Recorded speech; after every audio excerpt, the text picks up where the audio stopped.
Ayon sa Department of Education, noong nakaraang taon may 509,925 na guro sa mga pampublikong paaralan sa bansa.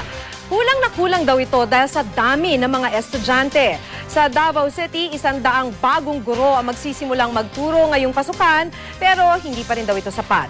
Makibalita tayo kay Mark Narito ng GMA Davao. 100 bagong guro ang magsisimula ng magturo sa darating na pasukan sa mga paaralan sa Davao City. Kinuha sila ng lokal na pamahalaan bilang tugon sa kakulangan ng bilang ng mga guro sa lungsod. Ang ato ang existing na teachers is 390. So plus 100 new teachers. That will be a total of 490 teachers ang ato ang augmentation force sa DepEd. So that will really help us address the shortage of teachers, especially with the K-12. Pero sa kabila ng mga nadagdag na 100 guro, problema pa rin ng buong Region 11 ang kakulangan ng guro mula kindergarten hanggang high school.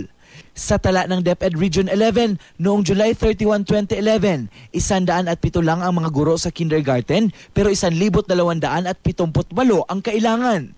Sa elementarya naman, kulang pa rin ang 2,029 ang mahigit 17,000 public elementary school teachers sa Region 11. 2,881 naman ang kulang na guro sa mga high school sa Davao Region.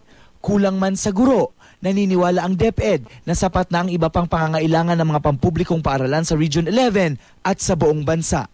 This year, DepEd shall have already responded 100% to the needs for two very important crucial resources, textbooks and furniture.